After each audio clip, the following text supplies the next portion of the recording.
Dito isso, eu acho que é muito bom que tenha terminado ali. Sim. E eu também acho que, assim, a internet continua a bolar teorias de que o Rei da Noite tá por aí, que ele se tornou outra pessoa. Não. Larga o osso. Foi. A história terminou ali e, na minha opinião, terminou muito bem. Sim. Eu acho que é excelente a Aya ter feito, acho que é consistente com o personagem dela. Ela é a única personagem que se preparou esse tempo todo pra fazer isso, habilidosa o suficiente. Concordo que alguns personagens ficaram de lado, aqueles generais do Rei da Noite realmente poderiam ter servido pra alguma coisa, serviram só pra ter a cena do cabelinho voando quando a Arya passa, mas como desfecho em si para a grande guerra, a guerra contra o Rei da Noite, eu acho que foi extremamente acertado. E também comemorei, Peter. Mas às vezes também tem um pouco a ver com o que a gente sempre fala e sempre conversa aqui, expectativa e o que vai acontecer. Entrega, então talvez a gente criou aquela expectativa muito grande sobre o Rei da Noite, sobre os desdobramentos do White Walkers ali, e talvez realmente era para ser dessa maneira, como eles queriam finalizar ali. Junto da expectativa, eu acho que tem uma questão de proporção, tá? Que é isso que a Ana fala, que ela nunca esperou que fosse se resolver em apenas uma guerra ou em apenas um episódio. É muito tempo de preparação para um desfecho. E eu não vou dizer aqui em um episódio. Eu vou ir um pouco além e dizer que é um desfecho de uma cena. Sim. De um único momento, um único take que resolve aquilo. Parece ser pouco demais, né? Quando Frodo tá subindo a Montanha da Perdição, lá na frente, já na Batalha de Mordor, aquilo demora, aquilo é sofrido. E outra, ele não pega lá em cima e joga o anel. Tem toda mais um subplot, porque é dolorido. Ele falha, tem o Sméagol lá. Aquilo, e eu não tô aqui tentando fazer uma comparação direta, é só realmente essa questão de proporção. Teve muitos episódios, muito tempo da série com a gente esperando isso, e muitos anos para quem acompanhou o tempo todo, e quando você tem esse desfecho tão rápido, deixa a gente órfão daquela trama. Por mais que ainda tinha desfechos para vir, a gente fica sentindo que terminou cedo demais. Será que é justo falar isso? É porque eram 2 arcos. Ser fechado daquela maneira não foi o suficiente. Eu vou falar pra vocês, sabe o que mais incomoda? Eu acho que no final de contas incomoda todo mundo, principalmente a mim, é o depois. É o que vem depois daquilo, sabe? Porque as cenas que você tem ali, que nos são apresentadas, as pessoas estão encurraladas, né? Cara, a noção de que, ferrou demais, sabe? Ferrou muito e tal. E se tivesse realmente acontecido isso na sequência, eu tenho quase certeza que a gente teria percepção diferente. Porque daí, o peso do que aconteceu ali, do confronto, aquele peso tinha que ser maior, né? As perdas tinham que ter sido, de fato, maiores, né? Contra um inimigo que não para, que não cansa, que não respira. Sei lá, talvez morrer mais pessoas mesmo, talvez morrer mais gente em confronto com os soldados ali, os subgenerais ali. Sabe o que esse final me deixou pra mim? Que um vilão ruim. Sabe? Porque tu pega... Vamos falar do que a gente tá vendo agora, que tá na cabeça do mundo, Thanos. É um cara com várias motivações fortes, é um vilão bem feito. E daí o Rei da Noite, eu sempre esperei, assim, mais uma motivação dele, sabe? E daí o Bran fala, não, é porque ele quer uma longa noite e tal. Então, tipo assim, uma longa noite é o fim do mundo. Uma longa noite é destruir tudo. Então tu tem um vilão que quer destruir tudo. Sabe, mais uma vez um vilão, né? Desse um vilão da Disney, gente. É um vilão de série de criança.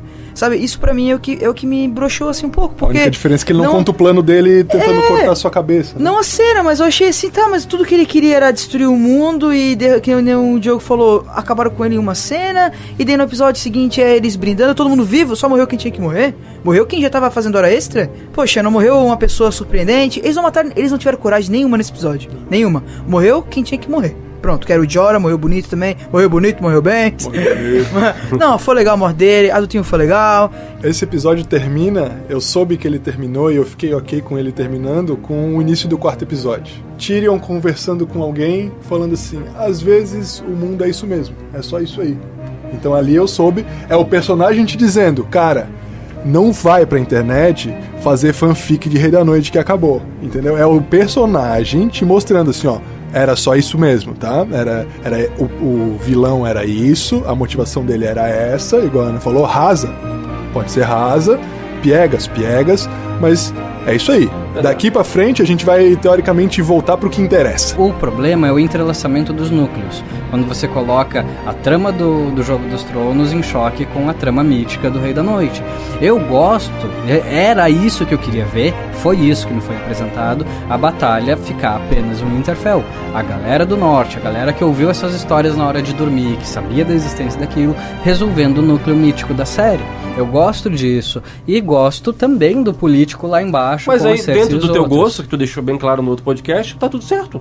Isso. Aconteceu aquilo que tu gostava. Morreu lá, o pessoal do sul nunca vai ficar sabendo. Isso. O que vai virar uma lenda. O que eu creio, o que eu acredito que é bom pra construção de mundo, isso transcende a temporada, transcende a série, que é o quê? Os sulistas nunca vão acreditar no que aconteceu. Mas entendeu? Isso é excelente pro universo. Isso é maravilhoso. Eu acho isso excelente. Igual talvez seja uma boa... Vai virar uma lenda, vai virar nova história de criança. Uma boa maneira de pensar de maneira mais assim, legal. Não foi perfeito, mas dentro desse contexto, até do que o próprio Martin nos trouxe nos livros, aquilo até então é tudo uma lenda. Ficou lá. Tá lá, né? Figura como uma lenda e tal. Talvez seja isso. He won't be a boy forever. And winter is coming. Após a grande batalha aí, The Long Night, a gente tem o próximo episódio, The Last of the Starks. E aí, aquilo que a gente falou um pouquinho antes ali, que me incomoda, que é essa resolução depois, que eu acho que foi uma percepção que todos tiveram. A ideia que foi passada no episódio anterior, no episódio da batalha, é de que, o exército tinha sido aniquilado, né? E aí você tem ali um exército ainda... Considerável. Aparece eles dizendo lá, perdemos a metade aqui, tirando as peças do tabuleiro, lá do mapa, né? Mas, cara, ficou legal, né? Eu acho que ali foi uma outra coisa que deixou um pouquinho a desejar. Obviamente que talvez pra trama se desenrolar era necessário. Pelo desespero que era do Rei da Noite ali, meu Deus... Cara, pra mim tinha morrido todo mundo. Isso tinha uns 3 imaculados, 2 Dothraki sem perna, sem cavalo...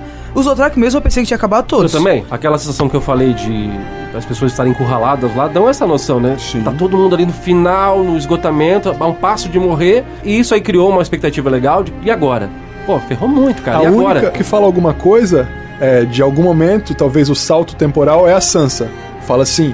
O meu exército está cansado. Sim. Não vamos pra frente. Cansado. Cansado pode ser metade morto, pode ser completamente coxo e sem poder se movimentar. Então isso é o único momento no qual a gente sente um peso, talvez, do que a batalha trouxe. O resto da galera, metade aqui, metade ali, mas metade de quanto? Metade de muito, então, porque o que depois apareceu muito, entendeu? Uma coisa que eu realmente depois dei uma olhada, em tela, olhando a tela, quando você vê lá na batalha no começo, que você vê os Imaculados posicionados, na tela, assim, ó, tecnicamente aparece a metade, tá? Isso é fato. Realmente aparece a metade. Tinha muito mais, depois realmente tem a metade. Beleza, tecnicamente ok. Mas a percepção que a gente teve ao ver o episódio da batalha é de que não tinha sobrado nem a metade, né? Exatamente. Isso que mais me incomodou. Depois eles justificam, só que... Isso trazendo pro final do episódio, talvez, pra mim, se tivesse acabado com os exércitos da Daenerys ali, o desfecho dela com o personagem seria até melhor. Porque ela é mais uma coisa que ela perdeu. Ela foi perdendo coisas que foi trazendo aquela... Falam o sangue Targaryen, mas pra mim a perda traz isso, né? Você vai perdendo, você vai ficando desesperado. Ela foi ficando desesperada, deixou o ódio consumir ela. Então, se ela perde ali, ela já perdeu a pessoa que mais amava ela perdeu. E se ela perde ali o exército do Dothraki, que foi, teoricamente, o único povo que exaltava ela como rainha legítima. Porque os Imaculados são uma compra. Ela libertou eles, mas eles são uma compra. É uma coisa que ela fala, aqui no norte, ninguém me considera rainha, porque ali ela era uma doida voltando de um pai doido, entendeu?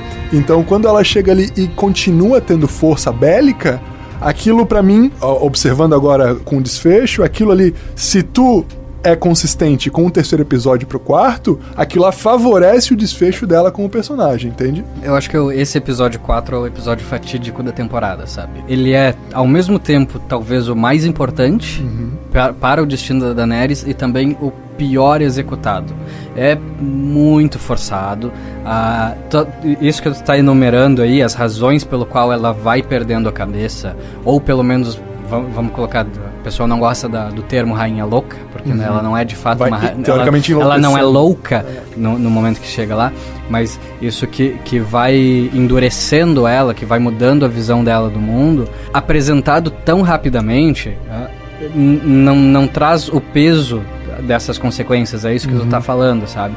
A transformação dela, porque, por exemplo, o próprio diálogo que ela tem com a Sansa, de que meus exércitos estão cansados, eles precisam descansar para lutar melhor, a Sansa não tá nem sequer desafiando ela. Ela não tá dizendo, não, o norte não vai lutar por você. Ela tá dizendo, não podemos ir agora. Nosso desempenho não vai ser bom. E a Daenerys ali ela já não tá mais... dentro de si. Dentro de si. Também dá pra colocar aí na questão já a perda do Jorah, no episódio seguinte. Ela tá ali aos pouquinhos sendo empurrada pra beirada. E a construção se dá no próprio banquete do início do 4º episódio. Sim, ela tá completamente deslocada. Ela tá completamente... Ali ela observa o John, né? Como ele é amado e tudo mais, e aí já tem aquele conhecimento, porque passada a batalha, volta-se na cabeça dela aquele problema, peraí. Ele é o Targaryen, mas olha só, pra mim naquele episódio, ela no banquete, mostra um sentimento de solidão, não um sentimento de, meu Deus, medo e vingança, e o que eu vou fazer, e não sei o que daí o Varys, depois, pelo que dá pra entender, ele já, ela já tá ficando meio pinel, tá ligado? Eu acho que assim mostra que ela tá sozinha, ela ora pro Tyrion, ele tá com um monte de amigo. Ela olha pro Jon, ele tá com os amigos. Ela não tem ninguém do lado dela. Ela já tá sozinha meio que ali, sabe? Principalmente no norte, ela não é amada. Ela não era amada. Beleza. E acho que essa construção tá correta. Nenhum rei. Mas então... Mas ali tá ok, assim. Eu acho que tá dentro do contexto que foi nos apresentado ali. Pra jogar tudo o que ela fez na temporada... Não vou nem falar dos outros coisas. Mas eu não tô linkando, ninguém tá linkando essa parte com o que vai acontecer lá na frente. Não mas disso. Dentro do contexto ali, ela realmente... Existe um fator de deslocamento. Mas eu acho que essa tua interpretação da cena dela tá sozinho é uma questão realmente disso, sabe? De interpretação, de percepção. Mas tu tem razão que a cena quer mostrar que ela tá sozinha, que ela tá isolada. Mas isso é mais um elemento para aquela lista de coisinhas que vai empurrando ela pra beirada. O problema é, de novo, o passo desse episódio. O ritmo desse episódio não te deixa você sentir essas coisas dela. A solidão deveria ser... elaborada e aprofundada de uma maneira, a perda do Jorah, a perda do dragão que vem logo em seguida, ou a quebra dos números do exército dela, ela perder metade dos números, tudo isso são coisinhas pequenas numa grande lista que vai culminar lá na frente. A solidão é isso. Esse episódio, o negócio dele é conveniência. Tudo no episódio é conveniência pro roteiro, que assim, e é uma coisa que eu quero falar depois disso, mas o Game of Thrones, a gente conversou nisso em outro podcast. Ele tem um ponto que ele quer chegar, sabe? Batalha dos Bastardos. Ele tem um ponto que é devolver o norte pros Stark, tudo bem. Mas o que ele faz do início até esse ponto, ele sempre construiu certo, ele sempre soube fazer. Não era uma coisa empurrada, forçada por conveniência. A Batalha dos Bastardos é linda.